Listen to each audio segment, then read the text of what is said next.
નમસ્કાર વિદ્યાર્થી મિત્રો, ફરીથી આપ સૌનું હાર્દિક સ્વાગત કરું છું ધોરણ 10 વિજ્ઞાન અને ટેકનોલોજીમાં. જેમાં આપણે સમજતા હતા ચેપ્ટર નંબર 9 વિશે, જેનું નામ છે આનુવંશિકતા અને ઉદ્વિકાસ.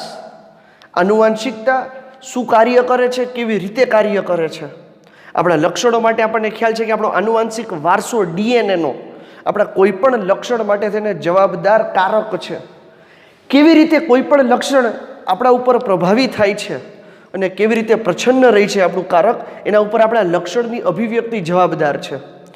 જે કારક આપણામાં પ્રભાવી હશે એનો લક્ષણ આપણા શરીરમાં દેખાય છે, અને જે કારક પ્રછન્ન હશે એનું લક્ષણ આપણા શરીરમાં દેખાતું નથી હોતું. બંને પ્રભાવી અને પ્રછન્ન કારકો આપણા શરીરમાં હાજર તો છે જ, કારણ કે આપણને આનુવંશિક વારસો મળેલો છે. પરંતુ દરેકે દરેક આનુવંશિક મળેલો વારસો આપણામાં અભિવ્યક્ત થઈ શકતો નથી.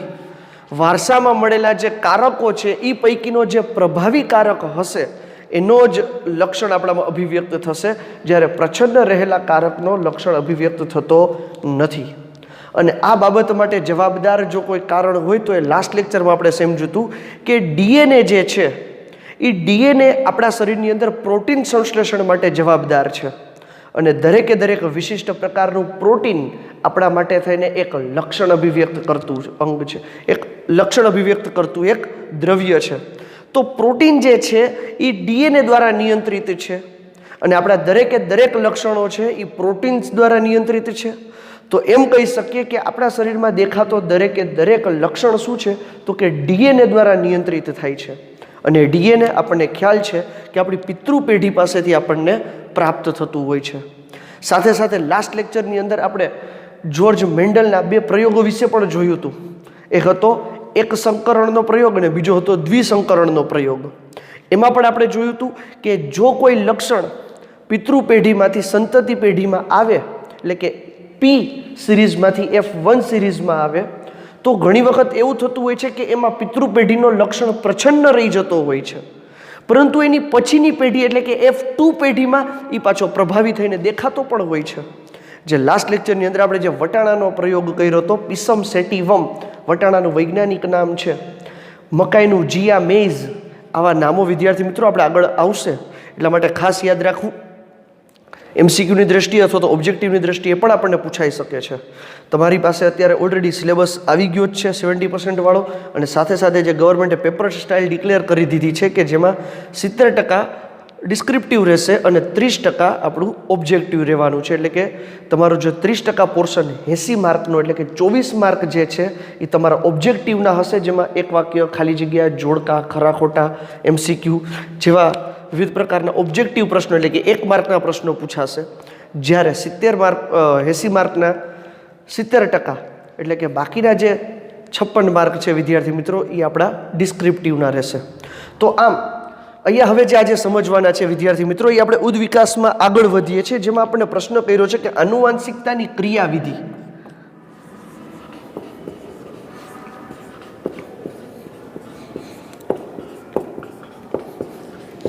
આનુવંશિકતાની ક્રિયાવિધિ કેવી રીતે છે, કેવી રીતે આનુવંશિક વારસો આપણામાં આવે છે, એ આપણે સમજવાનું છે. આનુવંશિક ક્રિયાવિધિ.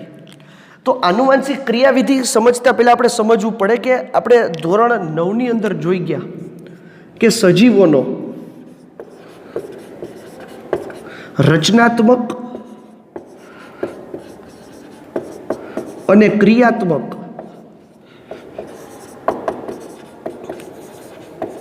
એકમ કોષ છે. આપણે આવું ધોરણ 9ની અંદર જોઈ ગયા છે. સાથે સાથે આપણે એવું પણ જોયું હતું વિદ્યાર્થી મિત્રો કે પ્રજનન દરમિયાન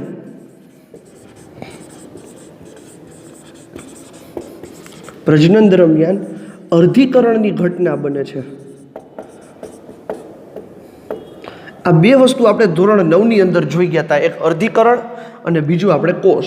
આ બંને વસ્તુ આપણે એક જ ચેપ્ટરમાં જોઈ હતી, ચેપ્ટર નંબર 5 સજીવોનો પાયાનો એકમ કોષ વિશે જોયું હતું. આના ઉપરથી આપણને કહેવાય એવું માગે છે, પહેલી બાબત ઉપરથી, કે દરેકે દરેક સજીવની જે રચના છે એ સૌ પ્રથમવાર એક જ કોષમાંથી થઈ છે.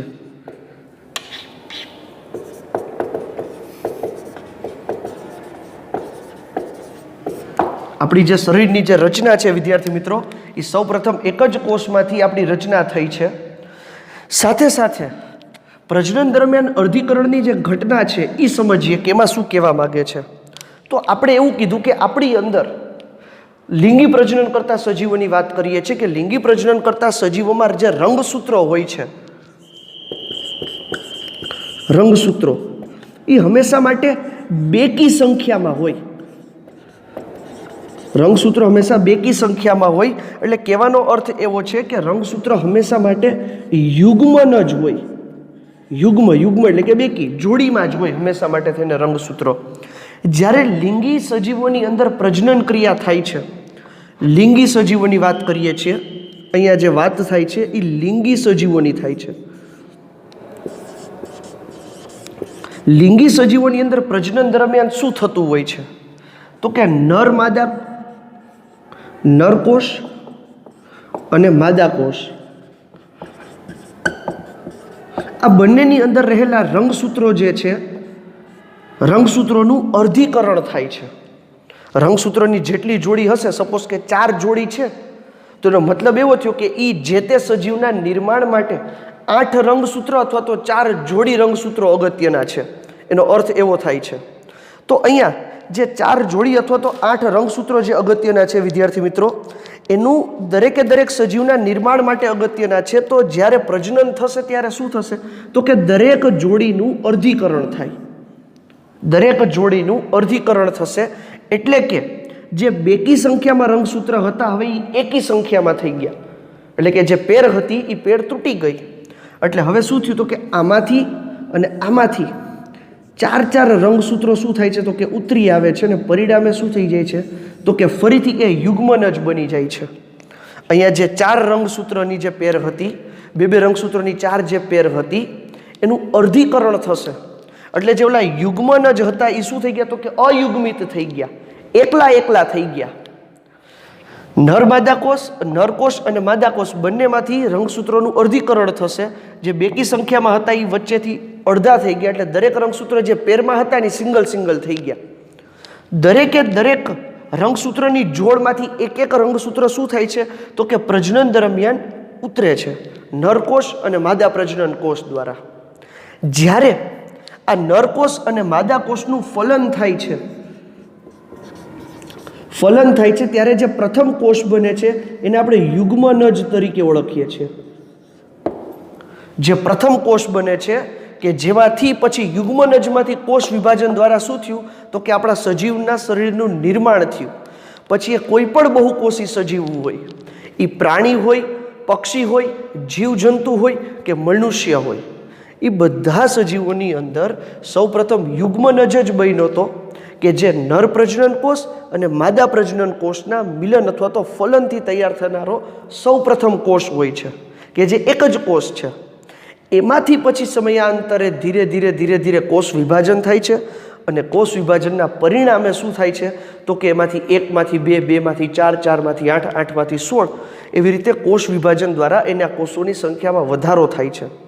દરેકે દરેક સજીવોની અંદર જે ગર્ભાવસ્થાનો જે સમયગાળો છે એ જુદો હોય, પરંતુ પ્રક્રિયા આ જ બનતી હોય. એટલે યુગ્મનજની અંદર જે અડધા થઈ ગયેલા જે રંગસૂત્રો હતા એ ફરીથી શું થઈ જાય છે તો કે અયુગ્મિત રંગસૂત્રોમાંથી ફરીથી શું થઈ જશે યુગ્મનજની અંદર તો કે ફરીથી યુગ્મ બને છે. યુગ્મ એટલે કે પાછા જોડાઈ ગયા, પેર બની ગઈ. અહીંયા ખાસ ધ્યાન રાખવાનું કે નર પ્રજનન કોષનો જે પહેલી જોડીનો રંગસૂત્ર હતો એની સાથે માદા પ્રજનન કોષનો પહેલી જોડીનો જ રંગસૂત્ર શું થતો હોય તો કે સામાન્ય રીતે જોડાતો હોય. બીજા ભેગો બીજો, ત્રીજા ભેગો ત્રીજો, ચોથા ભેગો ચોથો. આમ દરેકે દરેક સજીવોની અંદર જે લિંગી પ્રજનન કરતા સજીવો છે એની અંદર શું થશે તો કે પિતૃ અને માતૃ તરફથી એક રંગસૂત્રો આવે છે. દરેકે દરેક રંગસૂત્રની જોડીઓ પૈકી એક રંગસૂત્ર પર પેર આવે છે અને આ જે રંગસૂત્રો જે છે એ ફરીથી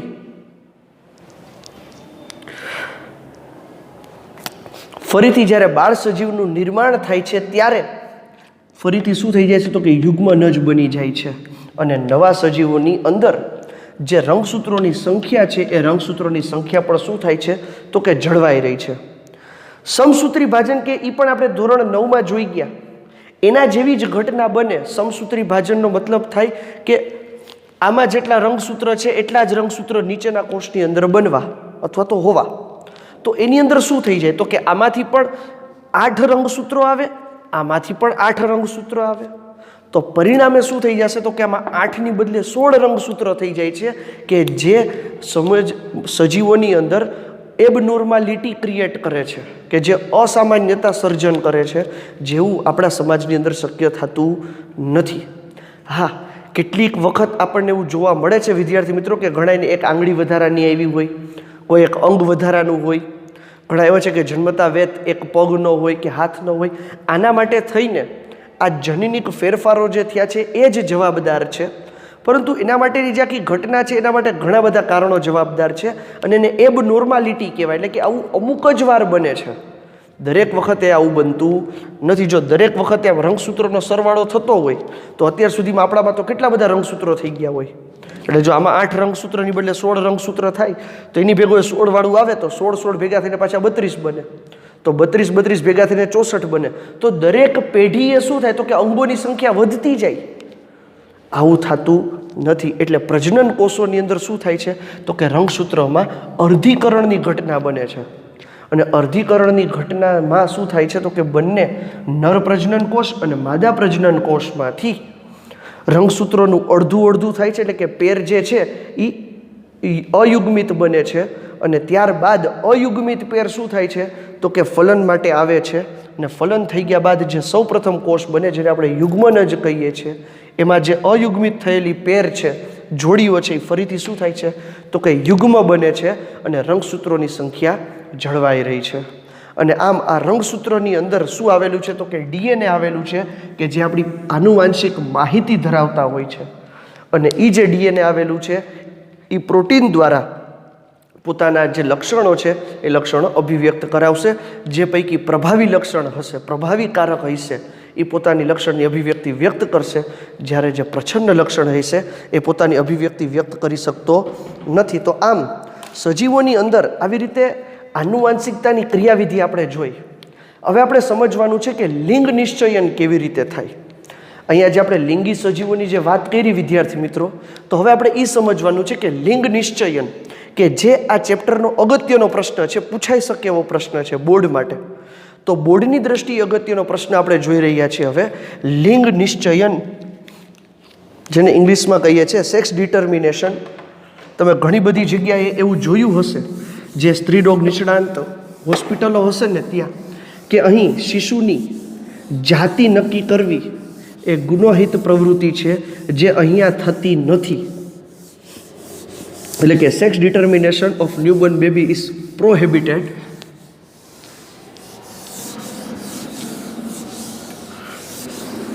ઓકે, જોઈએ વિદ્યાર્થી મિત્રો લિંગ નિશ્ચયન.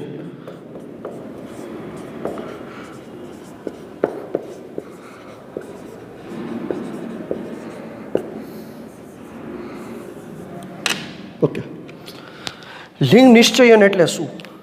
તો આપણે વાત કરીએ કે લિંગ નિશ્ચયન કોનામાં થાય, તો કે હંમેશા માટે લિંગ નિશ્ચયન લિંગી પ્રજનન કરતા સજીવોમાં જોવા મળે છે. લિંગ નિશ્ચયન શેમાં જોવા મળતું હોય તો કે લિંગી પ્રજનન પદ્ધતિ ધરાવતા હોય ને એમાં, લિંગી પ્રજનન ધરાવતા સજીવોની અંદર. કારણ કે અલિંગી સજીવોમાં અથવા તો અલિંગી પ્રજનન કરતા જે સજીવો હોય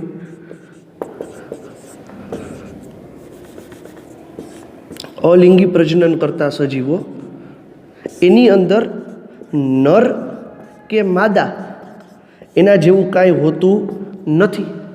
એમાં તો જે સજીવ છે એ પોતે જ કાં તો નર ને કાં તો માદા તરીકે વર્તતો હોય અને પોતાનામાંથી પોતાના જેવો બીજા સજીવનું શું કરે છે તો કે નિર્માણ કરે છે. જ્યારે લિંગી પ્રજનન ધરાવતા જે સજીવો છે, લિંગી પ્રજનન પદ્ધતિ ધરાવે છે, એની અંદર કાં તો સજીવ નર હશે અને કાં તો સજીવ માદા હશે, કાં તો નર અને કાં તો માદા. તો આમ સજીવોની નર કે માદા જાતિ નિશ્ચય કરવાની જે પદ્ધતિ અથવા તો જે ક્રિયા છે તેને લિંગ નિશ્ચયન કહે છે. તેને લિંગ નિશ્ચયન તરીકે ઓળખવામાં આવે. એટલે કેવા શું માગે છે તો કે લિંગી પ્રજનન કરતા સજીવોની અંદર અથવા તો લિંગી પ્રજનન ધરાવતા સજીવોમાં નર કે માદા જાતિ નક્કી કરવાની પદ્ધતિ અથવા તો ક્રિયાને શું કહેવામાં આવે તો કે લિંગ નિશ્ચયન કહે છે.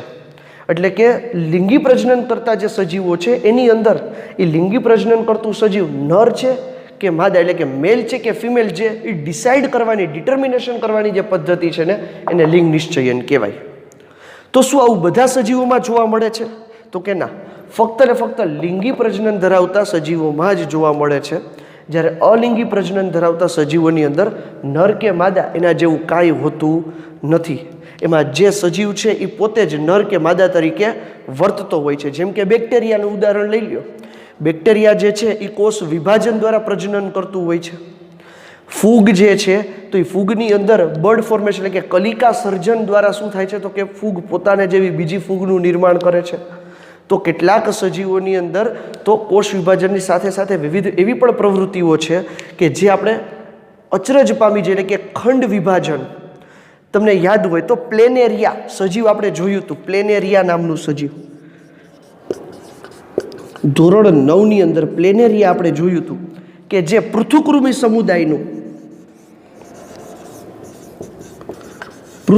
સમુદાયનું પાછળથી ઉદ્વિકાસ પામેલું સજીવ છે પ્લેનેરિયા. આ પ્લેનેરિયાની અંદર ખંડ વિભાજન જોવા મળે છે. ખંડ વિભાજન જોવા મળે. ખંડ વિભાજન એટલે શું કરે તો કે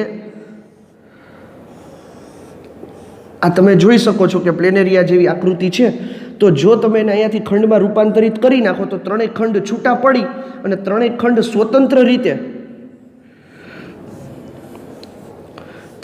સ્વતંત્ર રીતે વિકસી અને 3 નવા પ્લેનેરિયા બનાવશે. તો આને શું કહેવામાં આવે છે? ખંડ વિભાજન કહેવામાં આવે છે, જે એક પ્રકારનું અલિંગી પ્રજનન પદ્ધતિ જ છે. તો આવી ઘણી બધી એવી પ્રજનન પદ્ધતિ છે વિદ્યાર્થી મિત્રો કે જે આપણે ચેપ્ટર નંબર 8માં જોવાના છીએ. વાનસ્પતિક પ્રજનન પણ આપણે જોવાનું છે ચેપ્ટર નંબર 8ની અંદર. તો આવી જે અલિંગી પ્રજનન ધરાવતા સજીવો છે એની અંદર નર કે માદા જેવું કાંઈ હોતું નથી. તો લિંગ નિશ્ચયન ફક્ત ને ફક્ત એવા જ સજીવોમાં જોવા મળશે કે જે લિંગી પ્રજનન પદ્ધતિ ધરાવે છે. જેની અંદર નર અને માદા જે નિશ્ચય કરવાની પદ્ધતિ છે એને આપણે લિંગ નિશ્ચયન પદ્ધતિ કહે છે. હવે જુદા જુદા સજીવોની અંદર જુદા જુદા લિંગી સજીવોમાં લિંગ નિશ્ચયન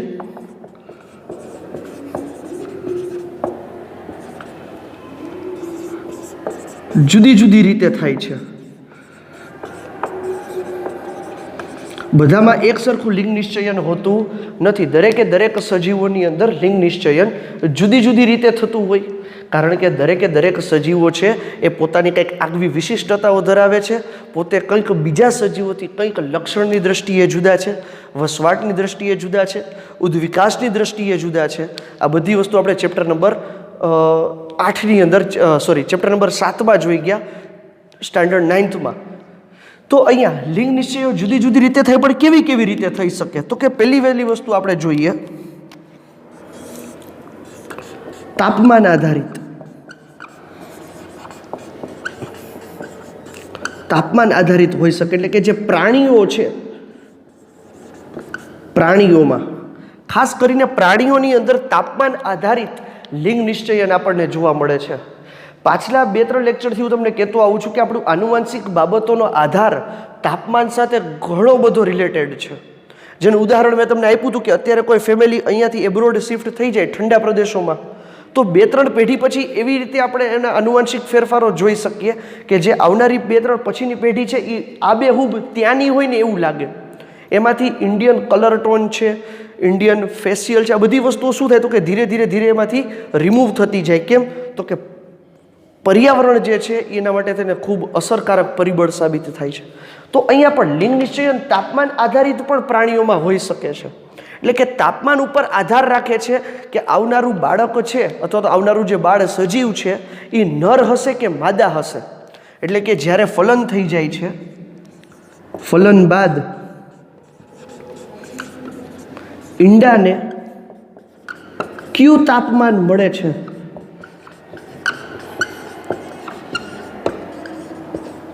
તેના પર લિંગ નિશ્ચયન થશે. આના ઉપરથી આપણને એક ખબર પડે છે વિદ્યાર્થી મિત્રો કે તાત્કાલિક જ્યારે ફલન થાય છે ત્યારે નક્કી નથી હોતું કે આવનારું જે સજીવ છે, એટલે કે આવનારું જે બાળ પ્રાણી છે એ નર હશે કે માદા હશે. તો એનો આધાર શેના ઉપર છે? તો કે ફલન થઈ ગયા બાદ ઈંડાને કયું તાપમાન પ્રાપ્ત થાય છે, તાપમાન ઉપર આધારિત છે. જે તાપમાન મળશે એવું શું કરશે? તો કે એના ઉપર એનું લિંગ નિશ્ચયન થશે. જેમ કે ઉદાહરણ તરીકે આપણને એવું કીધું છે કે કાચબો છે, કાચબામાં 30 ડિગ્રી સેલ્સિયસ કરતાં વધુ તાપમાન હશે તો એ માદા પ્રાણીને જન્મ આપે છે, જ્યારે 30 ડિગ્રી સેલ્સિયસ કરતાં નીચું તાપમાન હોય તો એ નર સજીવને જન્મ આપે છે. આનાથી ઉલટી પરિસ્થિતિ આપણને મગરમાં જોવા મળે. સામાન્ય રીતે જે મગર છે એ ઊંચા તાપમાને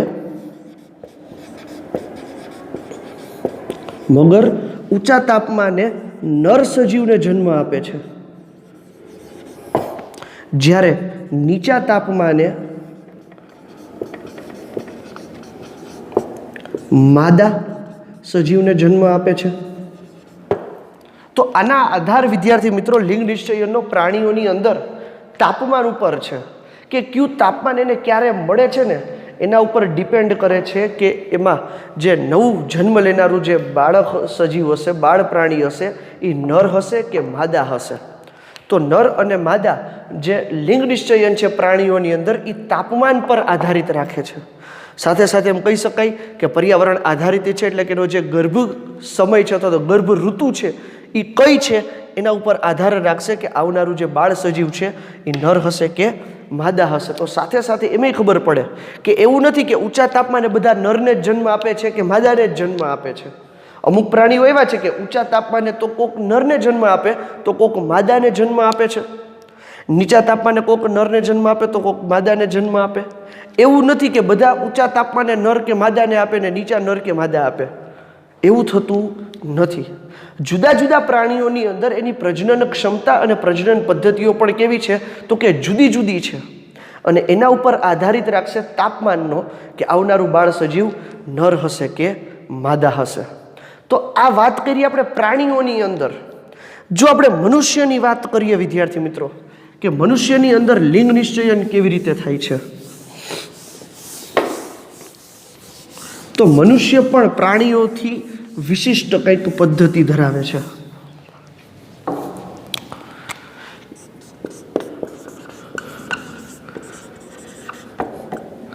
મનુષ્યની અંદર વાત કરીએ, મનુષ્યમાં લિંગ નિશ્ચયન, તો કે મનુષ્યમાં સામાન્ય રીતે રંગસૂત્ર આધારિત લિંગ નિશ્ચયન છે.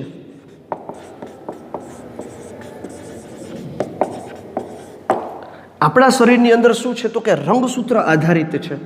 આપણા શરીરની અંદર તાપમાનને લાગતું વળગતું નથી હોતું, એટલે કે તાપમાન હશે વધારે તો કે કાં નર આવે, તાપમાન ઓછું હોય તો કે માદા આવે, એવું આપણે ત્યાં થતું નથી. મનુષ્યની અંદર જે લિંગ નિશ્ચયન છે વિદ્યાર્થી મિત્રો એ રંગસૂત્ર આધારિત છે. જે રંગસૂત્રની જે પેર બનશે, જે જાતીય રંગસૂત્રની પેર છે એ પેર કઈ છે ને એના ઉપર આધાર રાખશે મનુષ્યમાં કે આવનારું જે સજીવ હશે, બાળ સજીવ, એ નર હશે કે માદા હશે. જેના વિશે આના પછીનો જ આપણે ટોપિક સમજવાનો છે કે મનુષ્યની અંદર લિંગ નિશ્ચયન સમજાવો. પણ એટલું યાદ રાખો કે મનુષ્યની અંદર રંગસૂત્ર આધારિત હોય છે, તાપમાન આધારિત હોતું નથી. કેટલાક સ્નેલને તમે ઓળખતા હશો. સ્નેલને આપણે ગુજરાતીમાં ગોકળ ગાય તરીકે ઓળખીએ છીએ. ગોકળ ગાય છે તો આ એક અપવાદ છે. શેના માટે?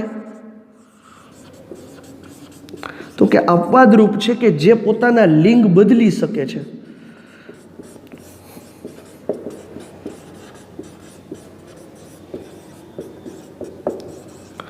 જ્યારે ઈચ્છે ત્યારે નર, જ્યારે ઈચ્છે ત્યારે માદા.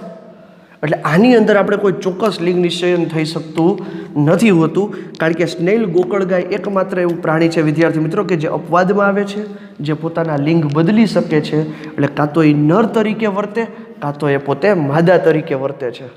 તો આમ જો આપણને પ્રશ્ન પૂછાય કે લિંગ નિશ્ચયન સમજાવો, તો પહેલાં તમારે શું કરવાનું, તો કે લિંગી પ્રજનન ધરાવતા સજીવોની અંદર નર અને માદા એમ બે જુદી જુદી જાતિઓ જોવા મળે છે. લિંગી પ્રજનન ધરાવતા સજીવોની અંદર જાતિ નિશ્ચય અથવા તો નક્કી કરવાની જે પદ્ધતિ અથવા તો ક્રિયા છે એને લિંગ નિશ્ચયન તરીકે ઓળખવામાં આવે છે. જુદા જુદા લિંગી સજીવોની અંદર લિંગ નિશ્ચયન જુદી જુદી રીતે થતું હોય છે. જ્યારે અલિંગી સજીવોની અંદર નર કે માદા એમ બે કોઈ જુદી જુદી જાતિઓ જોવા મળતી નથી. એમાં દરેકે દરેક જાતિ કાં તો નર કાં તો માદા તરીકે વર્તે છે અને પોતાના જેવા બીજા સજીવનું નિર્માણ કરે છે. પછી ઉદાહરણ આપવાનું કે પ્રાણીઓની અંદર તાપમાન આધારિત લિંગ નિશ્ચયન થતું હોય છે. ફલન બાદ ઈંડાને કયું તાપમાન મળે છે તેના ઉપર આધારિત છે કે આવનારું જે નવું સજીવ છે એ નર હશે કે માદા હશે. ઉદાહરણ તરીકે કાચબાની અંદર 30 ડિગ્રી સેલ્સિયસ કરતાં ઊંચા તાપમાને માદા જન્મે છે અને 30 ડિગ્રી સેલ્સિયસ કરતાં નીચા તાપમાને નર જન્મે છે. જ્યારે મગરમાં આનાથી એકદમ વિપરીત પરિસ્થિતિ છે. મગર ઊંચા તાપમાને નરને જન્મ આપે છે, જ્યારે નીચા તાપમાને માદાને જન્મ આપે છે. બીજું, મનુષ્યમાં લિંગ નિશ્ચયન, તો કે મનુષ્યની અંદર લિંગ નિશ્ચયન તાપમાન આધારિત હોતું નથી. મનુષ્યની અંદર રંગસૂત્ર આધારિત લિંગ નિશ્ચયન થાય છે. સ્નેલની વાત કરીએ તો કે સ્નેલ એટલે કે ગોકળગાય, જેમાં અપવાદ રૂપ છે કે જે પોતાના લિંગ શું કરી શકે છે, તો કે બદલી શકે છે. એટલે એની અંદર આપણે ચોક્કસ લિંગ નિશ્ચયન કહી શકતા નથી હોતા. તો અહીંયા તમારો લિંગ નિશ્ચયનની જે વ્યાખ્યા તો ટૂંકનોંધ પૂછવાય જો પ્રશ્ન છે તો તમે આટલું લખી શકો. પરંતુ હવે જે આપણો સ્પેસિફાઈડ પ્રશ્ન છે વિદ્યાર્થી મિત્રો કે મનુષ્યમાં લિંગ નિશ્ચયન સમજાવો, તો ખાસ વિદ્યાર્થી મિત્રો હવે આપણે જે જોવાનું છે એ હવે સમજીએ. લિંગ નિશ્ચયન મનુષ્યમાં કેવી રીતે થાય છે.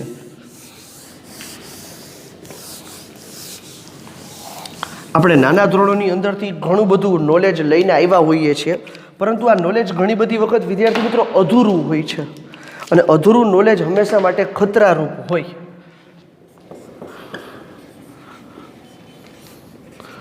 મનુષ્યમાં લિંગ નિશ્ચયન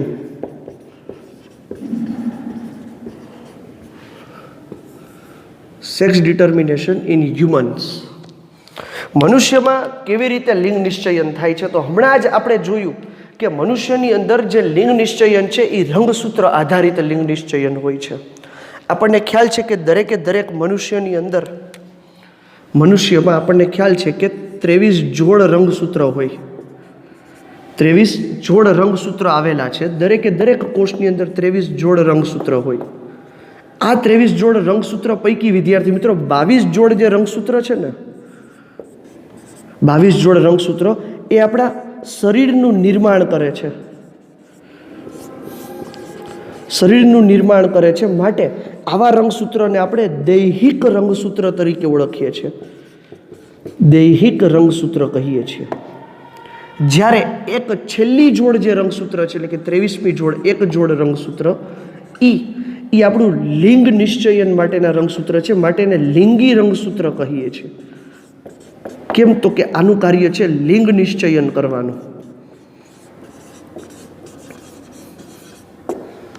લિંગ નિશ્ચયનનું કાર્ય છે.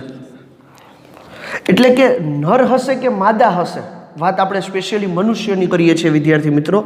નર હશે કે માદા, નર અને માદા બંનેમાં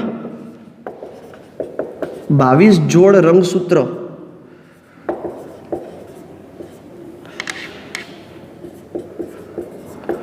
સમાન હોય છે. 22 જોડ રંગસૂત્ર કેવા હોય, તો કે એક સરખા હોય. ફેરફાર ક્યાં આવે છે, તો કે આ છેલ્લી જોડની અંદર. છેલ્લી જોડની અંદર રંગસૂત્ર આપણા જુદા જુદા હોય વિદ્યાર્થી મિત્રો, તો એની અંદર આપણને ખબર પડે કે લિંગ નિશ્ચયનમાં આવનારો જે સજીવ છે એ નર હશે કે માદા હશે. એટલે કે આપણે વાત કરી હતી કે આનુવાંશિકતા કઈ રીતે ક્રિયાવિધિ થાય છે, તો કે માતૃ અને પિતૃ એટલે કે દરેક જોડમાં એક રંગસૂત્ર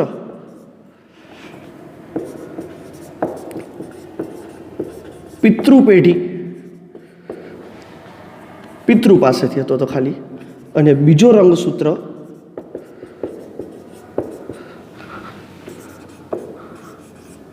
માતૃ પાસેથી પ્રાપ્ત થાય છે. આપણે જોયું અગાઉ વસ્તુ આ કે આપણી જે 23 જોડ રંગસૂત્ર છે, 1 2 3 આવી રીતે આપણે અપ ટુ કરી અને 23મી જોડ રંગસૂત્ર ઉપર આવીએ વિદ્યાર્થી મિત્રો, તો આ જે જોડમાં રંગસૂત્રો તમે જુઓ છો એ દરેક રંગસૂત્ર પૈકી એક રંગસૂત્ર આપણને ફાધર પાસેથી મળેલો હોય અને એક રંગસૂત્ર આપણને મધર પાસેથી મળેલો હોય. આવું દરેકમાં હોય છે. એવું નથી હોતું વિદ્યાર્થી મિત્રો કે 23 રંગસૂત્ર પપ્પા તરફથી મળે તો 23-23ની આખી એક અને 23 મમ્મી તરફથી મળે તો 23-23ની આખી પેર બને. નહીં, એવું નથી થતું.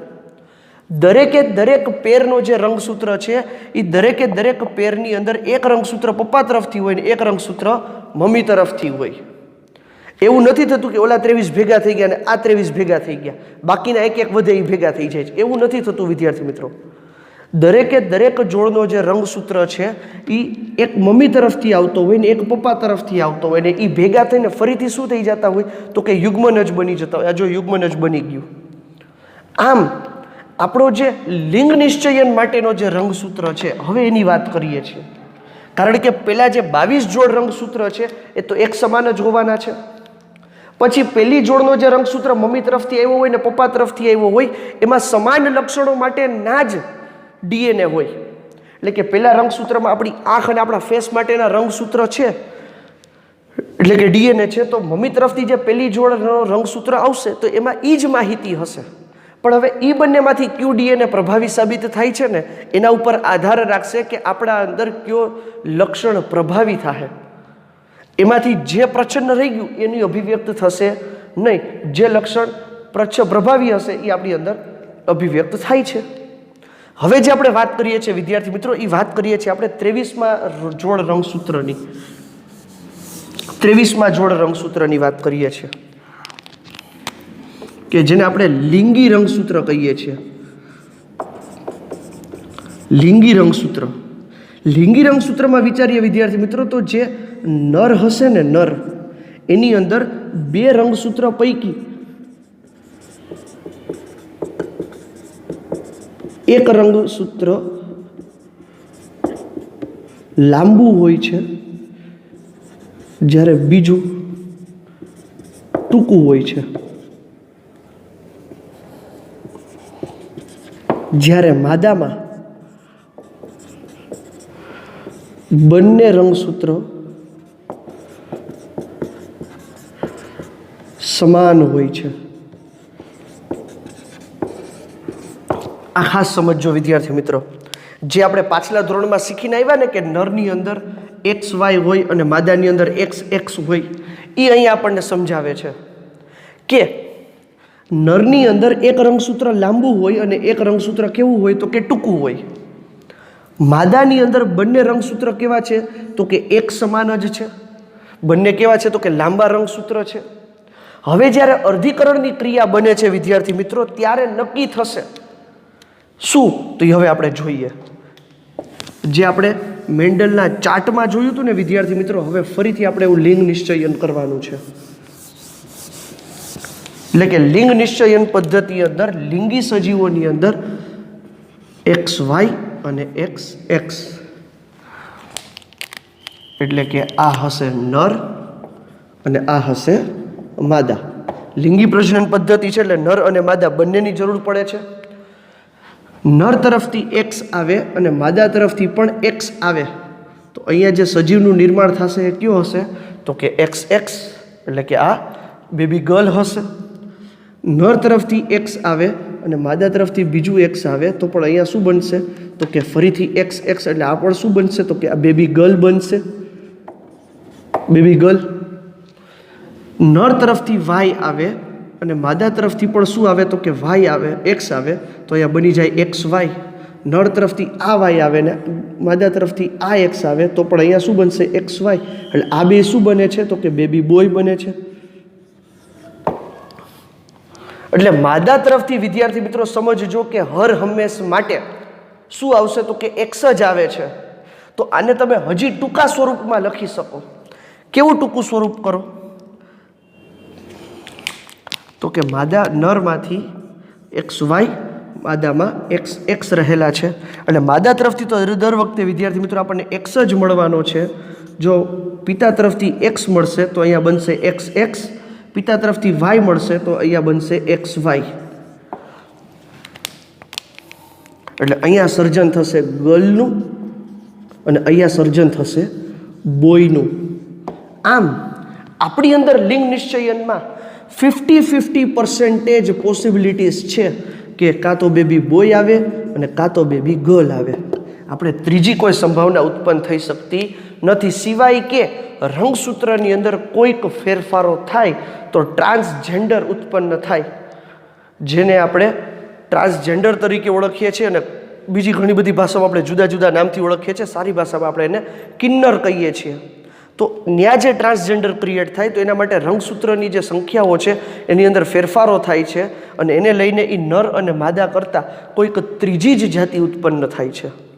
તો આમ આનો અર્થ એવો છે કે માદા તરફથી તો હર વખતે શું આવે છે તો કે એક્સ રંગસૂત્ર જ આવે છે.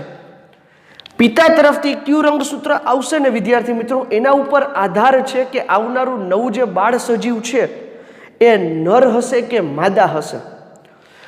માતા તરફથી એક્સ આવે છે, જો પિતા તરફથી પણ એક્સ રંગસૂત્ર આવશે તો એક્સ એક્સ ભેગા થઈને બેબી ગર્લનું નિર્માણ કરે છે.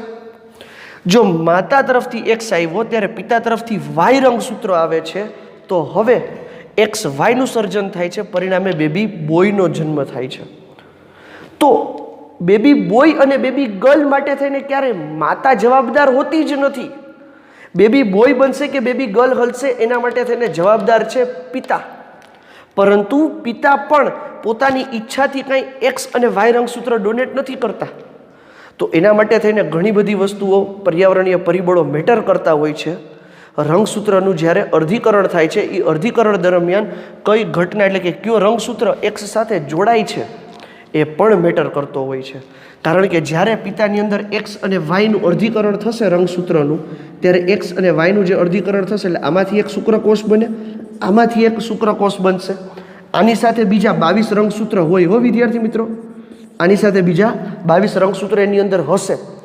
જ્યારે આ શુક્રકોષો અંડકોષને ફલિત કરશે ત્યારે આ બેમાંથી કયો શુક્રકોષ પહેલો ફલિત કરી નાખે એ જોવાનું રહેશે. અહીંયા જે આ રંગસૂત્ર જે ફલિત કરશે, એક્સ વાળો રંગસૂત્ર ફલિત કરશે તો એક્સ એક્સ બનશે, અને જો વાય રંગસૂત્ર વાળો અંડકોષને ફલિત કરશે વિદ્યાર્થી મિત્રો તો અહીંયા શું બનશે તો કે એક્સ વાય બનશે. એટલે જે રંગસૂત્ર વાળું શુક્રકોષ એને ફલિત કરશે એના ઉપર આધાર રાખશે કે બેબી ગર્લ આવશે કે બેબી બોય આવશે. અને આ જે પ્રક્રિયા છે ફલનની ક્રિયા એ પિતૃના હાથમાં પણ નથી હોતી, પરંતુ એવું ચોક્કસ કહી શકાય વિદ્યાર્થી મિત્રો કે બેબી બોય આવે કે બેબી ગર્લ આવે એનો આધાર માતા ઉપર ક્યારેય હોતો નથી, એના માટે પિતા જવાબદાર હોય છે. એટલે તમે જો અહીંયા સંભાવનાઓ જુઓ તો અહીંયા કેટલી છે 50-50% જ છે. પણ આપણને ટેક્સ્ટ બુકમાં આનાથી સરળ સ્વરૂપ આપી દીધું છે કે માતા તરફથી તો દર વખતે શું થાય છે તો કે એક્સ જ આવે છે, પણ પિતા તરફથી એક્સ આવશે કે વાય આવશે એના ઉપર આધાર રાખે છે કે મનુષ્યની અંદર લિંગ નિશ્ચયન કેવી રીતે થશે, અથવા તો બેબી બોય જન્મ લેશે કે બેબી ગર્લ જન્મ લેશે. આમ સામાન્ય રીતે જે ક્રિયાવિધિ થાય છે વિદ્યાર્થી મિત્રો એમાં કેટલાક અઠવાડિયાઓ સુધી 22 થી 24 અઠવાડિયા સુધી ફક્ત ને ફક્ત તો સજીવના દેહીનો એટલે કે દૈહિક રંગસૂત્ર જ પોતાની અસર દેખાડતા હોય અને શરીરનું નિર્માણ જ થતું હોય. પરંતુ 22 અઠવાડિયા પછી નક્કી થશે વિદ્યાર્થી મિત્રો કે બેબી ગર્લ છે કે બેબી બોય છે, કે જેના ઉપર અત્યારે સરકારે શું કરી દીધું છે તો કે પ્રોહિબિશન લાવી દીધું, એટલે કે કાનૂન લાવી દીધો છે. આનું મુખ્ય કારણ હતું કે દરેક પરિવારને એવી ઈચ્છા હોય કે મને વારસો મારે દીકરો હોવો જોઈએ, મને વારસા, કારણ કે વારસો સંભાળવાવાળું કોઈક હોવું જોઈએ ને. તો વારસો સંભાળવા માટે થઈને દરેકે દરેક લોકોને એવી ઈચ્છા હોય કે મને બેબી બોય આવે. તો જો પહેલાં ખબર પડી જાય માતાના ગર્ભમાં જ કે બેબી બોય છે કે બેબી ગર્લ છે, તો એનાથી શું થતું, તો કે બેબી ગર્લ હશે ને તો એ ગર્ભપાત કરાવી લેતા, એટલે કે બાળક પડાવી નાખતા. જેને લઈને ગર્લ અને બોયનો એટલે કે સ્ત્રી પુરુષનો જે જાતિનો રેશિયો છે ને એ અસંતુલિત બની ગયો. બાળ મૃત્યુ થવા લાગ્યા સજીવોના, એટલે કે પ્રાણીઓ. એટલે કે જો બેબી ગર્લ હોય તો શું કરતા કે ગર્ભપાત કરાવી નાખતા, જેને લઈને આપણો રેશિયો ઇમ્બેલેન્સ થઈ ગયો. ને રેશિયો ઇમ્બેલેન્સ થાય તો એને પ્રજનન દર ઉપર બહુ મોટી અસર સર્જાય છે. ખૂન ખરાબાઓ કેટલાક કાયદાકીયની દ્રષ્ટિએ પણ વધતા જાય છે. આવું ન થાય એટલા માટે થઈને સરકારે એવો કાયદો લાવી દીધો કે જ્યાં સુધી બાળકનો જન્મ ન થાય ત્યાં સુધી એને ખબર ન પડવી જોઈએ કે બેબી ગર્લ છે કે બેબી બોય છે. બાકી જે ડૉક્ટર હોય, જે સોનોગ્રાફી કરતા હોય, એ ડૉક્ટરને ખબર પડી જ ગઈ હોય કે આ બેબી ગર્લ છે કે બેબી બોય છે, પરંતુ એ આપણને જણાવતા નથી. કારણ કે શું છે, તો કે કમ્પ્લીટલી પ્રોહિબિટેડ છે. ડૉક્ટર ઉપર કાનૂની કાર્યવાહી થઈ શકે, એની ડૉક્ટરની ડિગ્રી છીનવાઈ શકે છે અને એની પ્રેક્ટિસ માટેનું જે લાયસન્સ છે એ પણ રદ કરી દંડાત્મક પગલાં, કાયદાકીય પગલાંઓ એની વિરુદ્ધ ભરવામાં આવી શકે છે. તો આવું ન થાય એટલા માટે ડૉક્ટરો બોલતા નથી. તો વિદ્યાર્થી મિત્રો, અહીંયા જે આપણે જોયું એ છે મનુષ્યમાં લિંગ નિશ્ચયન. અહીંયા આપણી આનુવંશિક બાબતો છે ને એ પૂરી થાય છે. હવે જે આપણે સમજવાનું છે વિદ્યાર્થી મિત્રો એ છે ઉદ્વિકાસ વિશે, કે જેની આપણે છેલ્લા 3 લેક્ચરથી ચર્ચાઓ કરીએ છીએ. ઉદ્વિકાસ, ઉદ્વિકાસ, ઉદ્વિકાસ. તો એ ઉદ્વિકાસ વિશે આપણે સમજવાનું છે કે ઉદ્વિકાસ શું છે. તો કે આપણે વાત કરી કે કેટલાક લક્ષણો આપણને શું થતા હોય, તો કે વારસામાં મળતા હોય. તો કેટલાક લક્ષણો એવા છે કે જે પર્યાવરણીય ફેરફારોને આધારે આપણી રીતે આપણે ડેવલપ કર્યા હોય. દરેકે દરેક લક્ષણો આપણને વારસામાં મળતા નથી. જેમ કે આપણી પાસે કોઈ કળા છે તો એ કળા આપણને વારસામાં ન મળવાની હોય, અથવા તો જે કળા છે એ વારસામાં મળી હોય નહીં. તો એ શું થયું હોય, તો કે આપણે આપણી રીતે એ પર્યાવરણીય પરિસ્થિતિને જોઈને અનુકૂલિત થયા હોય.